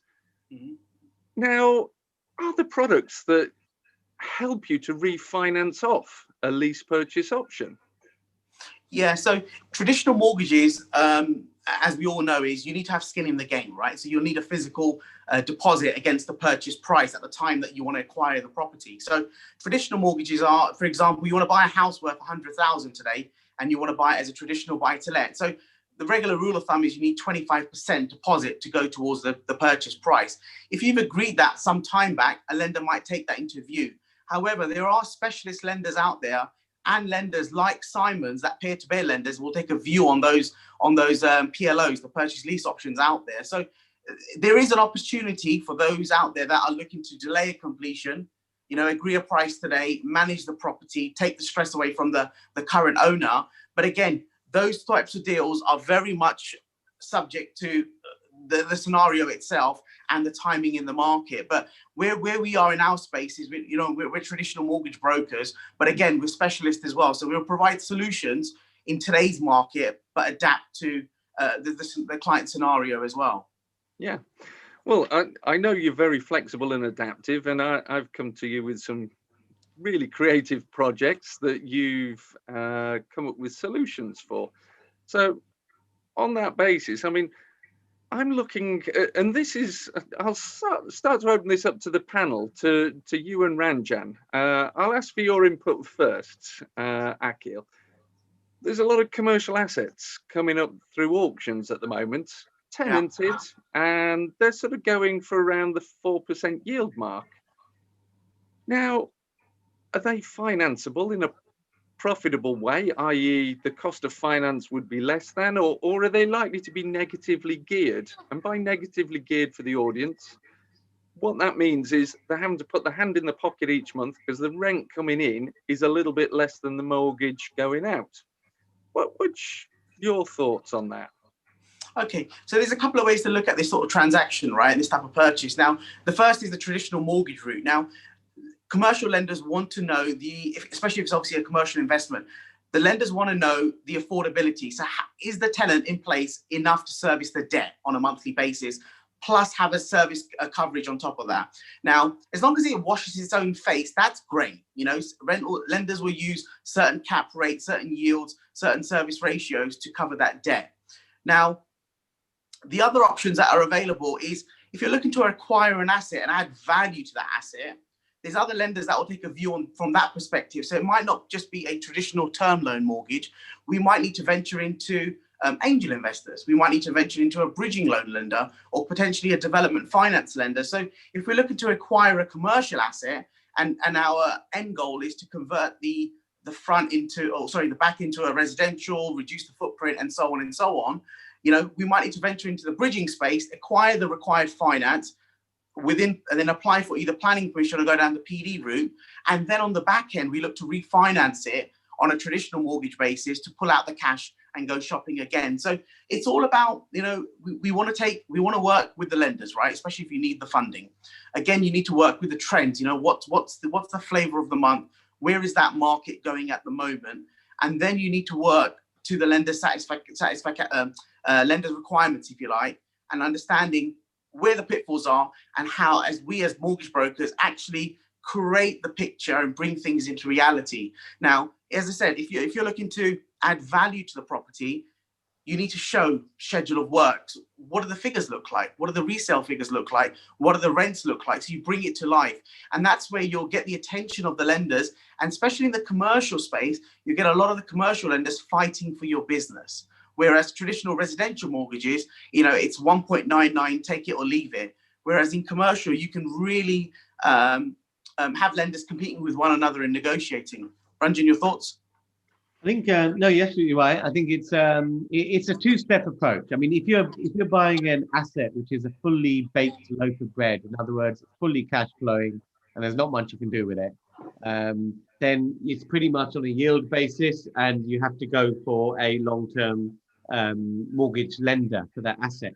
But if you're looking to add value or optimize the cash flow, then you've got to look at a two-step funding solution. So you get one funder to fund the purchase, and that's a short-term funder, and you're looking to basically exit out of that finance with a long-term funder once you've reconfigured it or done something to it and optimized the cash flow. You've got the cash flow stable. So when it's a fully baked loaf of bread, that's when you get your long-term lender in. And I think too many people try to fund an acquisition of an asset which needs a lot of work to get it cash flow positive and optimized with a long-term lender. And generally, those people in the commercial space aren't interested.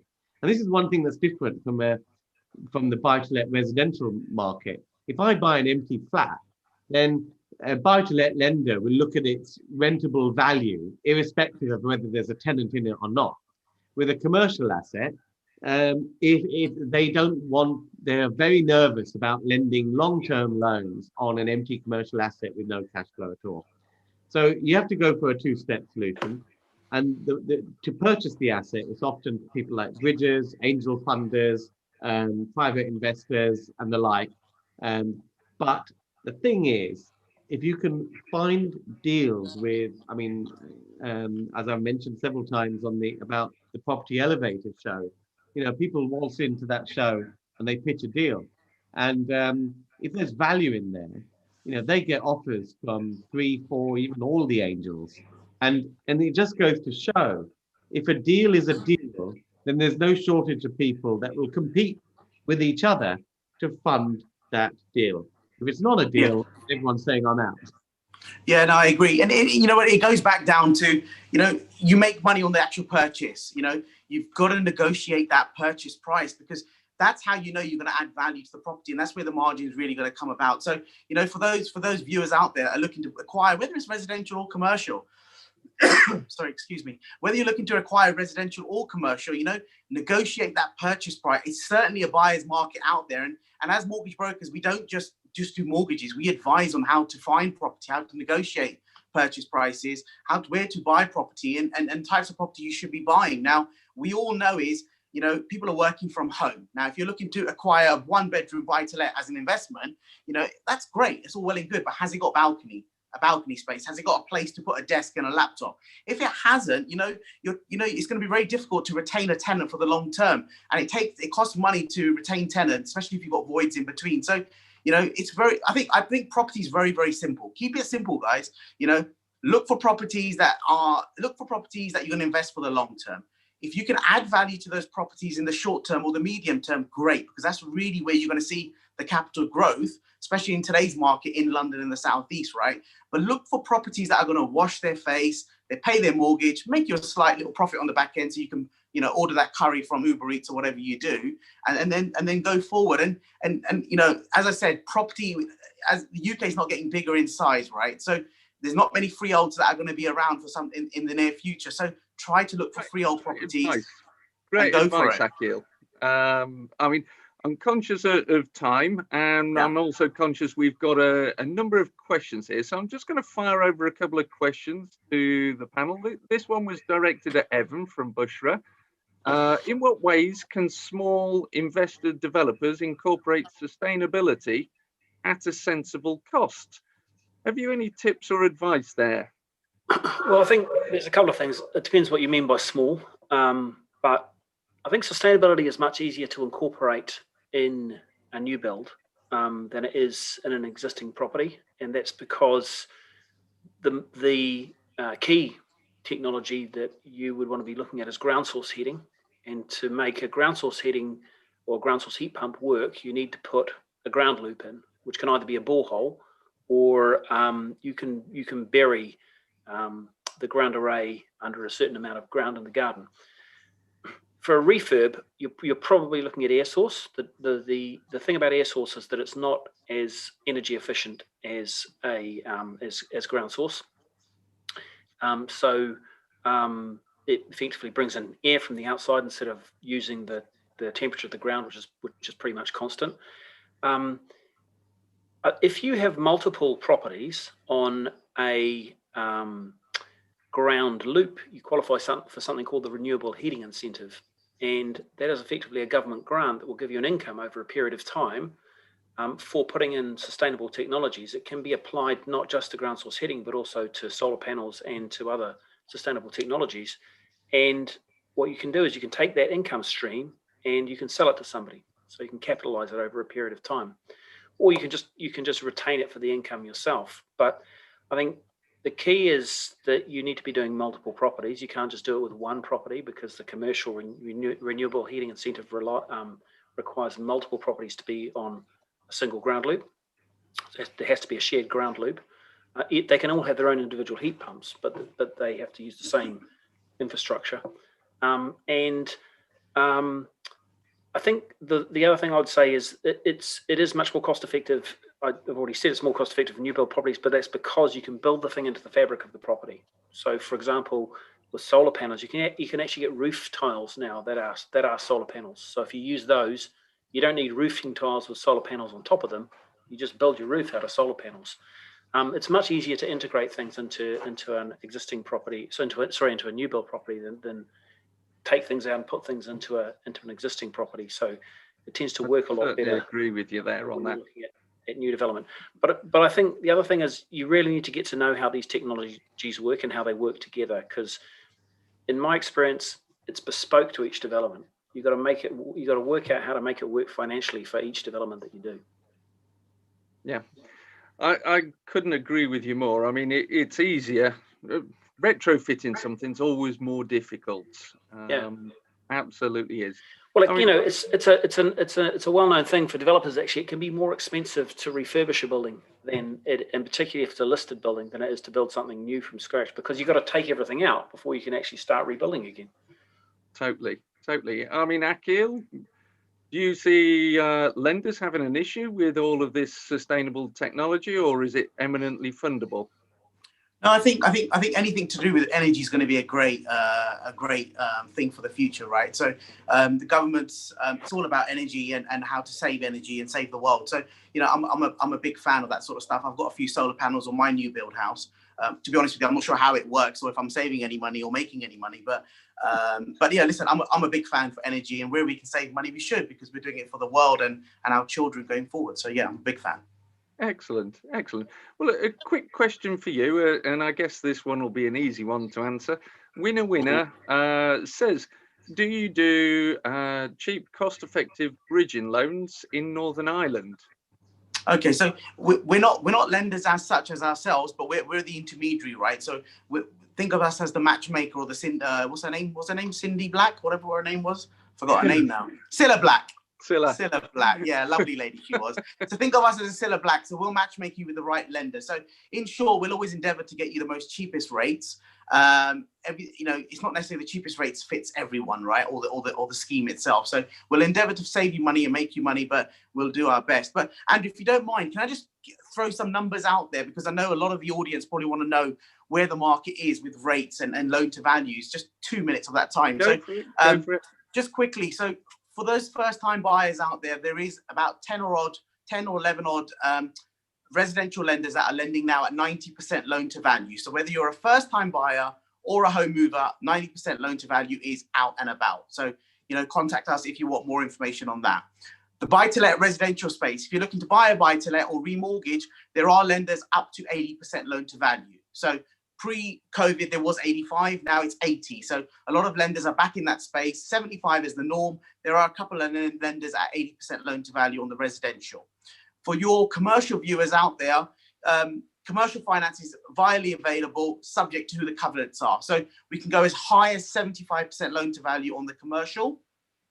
And for those guys that are a bit short of income, for example, there are lenders that allow for joint borrower, sole proprietors, that i.e. that means I'm the son and I need my father's support, for example, to top up my income. So there's lots of incentives and schemes and lenders doing great things to generate more and more business, if you like, but getting more people onto the ladder as homeowners or investors. So, you know, the market is great. It's definitely viable. It's so open. And there's virtually the same amount of products pre-COVID than there is now. So we're definitely in a good spot. And, you know, take every opportunity, whether it's the Help to Buy initiative, whether it's the shared ownership, whether it's the stamp duty. If you can manage to buy something and save on that stamp duty, you know, act on it today. You know, your video, Andrew, at the beginning, you know, you've got to take action. You know, you've got to take action. You've got to treat property like a business, whether you're a doctor or you're a fireman. You know, if you want to invest into property, think of it with a business hat on, and you've got to go in headstrong. Don't use your heart. You've got to use your brain. And we've got great panelists on this call. You know, there's great courses that are available. You know, educate yourself. You know, I think this side of this decade is all about education and putting the right foot forward first. Well, that leads very nicely. No, Akhil, that leads very nicely into Simi's question, which is, Ranjan, when's the next course date for the commercial property course? Set that one up. I'll take that one. I'll take that one if you like. No, we're going to announce some very shortly, and what's happening with that. It's proved very popular indeed. It's all very current stuff.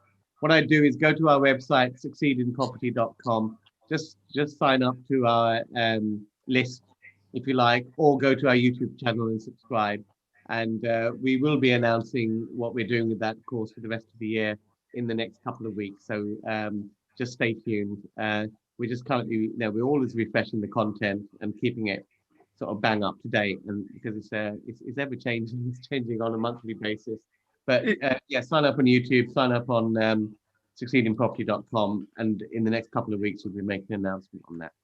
Well, that leads brilliantly on. You've just trailed into this next question from Drew, which is, Ranjan, what's the update on Class C? What can I do with commercial property that I couldn't do before? So you led yourself into that one. Thank you, Drew, for that question. Well, Class C is phenomenal. I mean, for so long, councils have poked their beaks in what retail shops are used for. The government have said, look, we'll cast that aside, and you can instead of having, you know, news agents as separate usage class from a insurance broker, is separate usage class from a restaurant, separate usage class from a dentist surgery, and you have to apply planning permission to change from one usage to another. We're just going to shove all of these things in a new class, Class E. So that allows a lot of repurposing of commercial space to other commercial space. And as we've talked about in secondary parades and the like, I mean, I think primary retail space is going to stay. Unless they're the large indoor shopping centers like that Into have. I mean, that's a different ball game altogether. But primary high street type of space is likely to stay but change in terms of the nature of the shop. You won't see Top Shop anymore, for example, but you'll see more service sectors type of shops.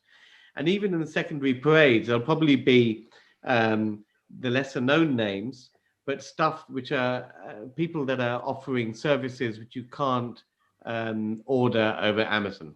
And that will remain. Sorry, I forgot the question. Can you just refresh my memory? Oh, it was about the Class C. Yeah. So what is coming now, which they've announced a consultation paper on, is the PD rights. So that what the first stage is, they've rolled up all these different usage classes into one. And what's coming in the next few months is how you can convert any Class E property, even in a conservation area, into residential use, whether fully or partially. Now that they've put a consultation paper out at record speed. I mean, the consultations were due back, I think, 21st of January.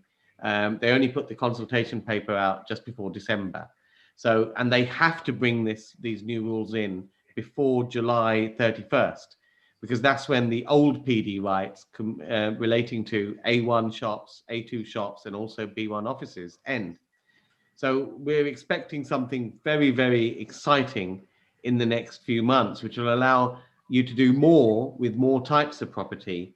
But again, it's what I said in my talk, these will be changes within the existing envelope of the building without changing the exterior. Yeah, thank you. That was a brilliant answer. And well, I'm involved in commercial property, and I am very excited for what the Class E holds for us all and the opportunities it will create to repurpose things such as dentists and doctors that currently have no PD rights. Yes. Evan, I've got a question here. Well, more a statement from Bill Stiles, which is saying that he is actively installing car charging points in properties as part of his sustainable technology, linking the home and the car. Is that something that you incorporate into your sustainable developments? So I think car charging is a really interesting thing. It depends whether you're talking about home car charging or you're talking about actually installing high-speed vehicle charging points that people can use. I mean, they are effectively the petrol stations of electric cars. I got an electric car actually myself last year, and one of the things, and it's capable of charging very quickly. It can charge to 80% in 20 minutes, but it needs a particular high-speed charger to be able to do it, and there aren't that many around. So I think it's quite clear that the significant growth in the electric car market is going to drive a requirement for high-speed charging points. That's an opportunity, and it's a market that is really poorly served at the moment. I think it's a market that will grow very quickly, and then somebody will come along and acquire all the charging points that people have put around in different places, and they'll become the BP or the Shell of the electric charging world. But you know, the level of reliability of the electric charging network at the moment is just pretty appalling. So I think there's a real opportunity for installation of high-speed vehicle charging points, and you need land to do it. And so if you're developing, that's a great way to do it. Individual electric car charging, I think that's important as well. That will make a development more attractive for people. But actually, you know, it's more about providing the facilities for people to be able to do that. It's a problem for people in flats generally because they don't have their own space. But if you can provide them with a private car parking space with either an electric charging point or a connection for one, you know, generally, you know, a 32 amp plug will be enough actually for most people. They can connect a charger to that. For people with houses, it's less of an issue because it's just another electrical connection. So yeah, it's not so difficult for someone who's got their own outside space and a place to park a car. But I think there are definitely opportunities in that market, and developers should be thinking about it. And there's going to be huge growth in that electric car market. Okay, no, I couldn't agree with you more. I've been electric for 4 years, so I agree with you there. A question now for Ranjan quickly. What advice would you give to somebody who's never done a commercial conversion before? How do they get started on the right foot in 2021? That's a question from Valeria. Sign up for Ranjan's course. That's one answer, I guess. I think the how to get started is understanding and knowing how to find a deal. And I think that's why there's so much opportunity. Now I buy, I mean, I got a great deal just before Christmas from an auction. And the reason I say that is because even when a property is listed at auction, the knowledge of how to join all the dots to create value out of it is still relatively limited. So you can put a property up at a public auction. It's available on all the websites. It's right in front of everybody's nose, but not everyone is able to join the dots and figure out how to extract value from it. That's where the opportunity is. So the number one thing with commercial property is to equip yourself with how to find a deal, because finding a deal, the skill is finding a deal which has value uplift and knowing how to get that value uplift. Because once you know how to get that value uplift, it's relatively easy to present that plan to people who will fund it. So it all starts with the deal and knowing how to find the deal. And so few people know that. You know, I funded a deal last year, which was someone who's doing one of the person attended one of my courses, and she found this property in Ealing. She made a flat at the back from a ground floor shop. Now the thing is, the people she bought this shop at an auction, but the people who were the former tenants in there were a firm of chartered surveyors, and they hadn't joined the dots. It's absolutely remarkable. So really, with the commercial stuff, it's knowledge. I mean, everyone's seen Sarah Beanie's shows, Homes Under the Hammer. It's all about residential. Everyone knows how to whip out an avocado bathroom suite and redo it and all of that. But commercial is a little bit more nuanced than that, because the best deals don't physically look that attractive. They're but ugly pieces of real estate. And we regularly have people on our programs, and they show us deals that they've done on, and you know, the slide of the actual before is but ugly. The beauty is in the spreadsheet that comes on the second slide, where they explain where the value is. Yeah, and that takes knowledge to untap. Well, it's true. Residential property is about emotion, and commercial property is about finance. Yes, and I guess you're gonna have to, and I think you have to use your entrepreneurial mindset as well, right? You know, you've got to be entrepreneurial. You've got to, as Ranjan said, connect the dots, and you've got to think outside the box. You know, you've got to use a trend. You know, as I say, don't catch a falling knife, whatever traders use. You've got to go with trends and use that mindset. And if a surveyor couldn't figure it out, it goes to show, you know, you've got to think outside the box. And you've got to, if you're entering that commercial space, you know, it's a tough old world out there. But again, there's so much opportunity and there's lots of meat on the bone. But it goes back to self-education, I think. And again, you've got to understand the finance and the structure as well. So engaging with the finance side is key, especially if you haven't got deep pockets and you're relying on funding. You know, engage with the finance broker on day one. You know, so the day you go to auction or you see something in the catalogue, you know, send us the auction lot, a link, see what we can raise on the finance, and then we can talk further. But yeah, no, I totally agree. You've got to go in with the entrepreneurial mindset and look at how and when are you going to transfer this great commercial. A couple of quick answers, Akhil, so that we can try and finish for the evening. Sure. Michael Knight has got a semi-commercial property, commercial ground floor, tenanted flat on the uppers. It's a 3-bed flat. Are there finance deals available, and how can he get hold of you? Yeah, sure. So there's definitely finance available on a semi-commercial basis. The key here is understanding whether the title is on one freehold title or is the commercial and the residential element on 2 separate titles. So they can reach us via our website, ourmortgagebroker.co.uk, and we can have that conversation. But the key is understanding whether there is a title split or not. And if there's not, what's the total rental income that's being received? And then we can put it through the stress test calculators. But subject to who the tenant is and the covenant and the length of the lease, it's definitely viable. But again, if those guys that are looking to buy commercial assets, try to potentially look for a commercial asset that's got at least 60% of residential, because it's a home run from the lender's perspective. Brilliant. Another quick one for you. Saptal Dal, or Sunny Dal, sorry, has got a concrete construction building. Is that mortgageable? Yeah, those sort of buildings are usually the ex-local authority properties, right? So, you know, the early 1900s and so on. So, in short, there is lenders out there. It's subject to, you know, number of floors, how many flats in the block, and whether it has lift access or not. So, it's the old disclaimer. It's subject to valuer's comments, but there is a few homes out there that will look at concrete. Excellent. And a final quick one for you: bounce back loans. Do lenders pay you because you've took a bounce back loan, or will they look at it on a case-by-case basis?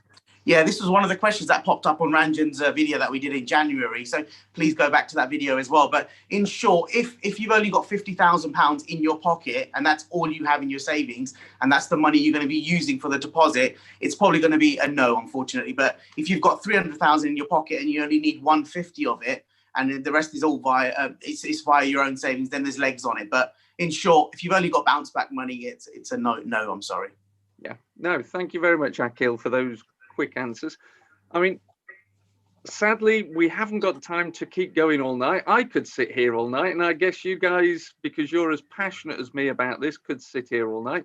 But what I would like to do is say a massive thank you. And if everybody could drop a message in the chat box just to thank our illustrious guests here. We've got Mr. Akhil Mair from our mortgage broker. Thank you very much, Akhil. You've been a champion. You've managed to sort all of those finance issues out for everybody. We've got Mr. Ranjan Bhattacharya, serial entrepreneur and YouTuber, and privileged and proud owner of the succeedingproperty.com brand. So contact Ranjan if you're interested in any of his training. Evan McDonald's, meltproperty.co.uk, another inspirational talk, Evan. I think I could talk to you all day on that topic of sustainable development. I love it. Yeah. Comments coming in from the audience. Thanks a lot. Great content. Loved it. So thank you very much, everybody. And a big thank you to Simon Zutshi. Unfortunately, he's had to leave us to finish off his own event, but thank you very much to Simon for joining us. And thank you, the audience, for joining us too tonight. So that's all from me. Any parting words of wisdom from our panel? Well, I think I'm going to look at upgrading my diesel car. Excellent. I don't think What, to petrol? To petrol? Yeah, that thing on the shelf behind you is not diesel, is it, Ranger? I'm going to go and cook a haggis. It's Burns night. It is indeed. It is indeed. Well done, you. So, thank you very much. No, you're welcome. No, I would just like to leave it is, guys, if you're interested into getting into property, you know, this is a great opportunity. Just get into it. You know, ask the questions, give us a call, drop us email. You know, go for it. Property is a great space to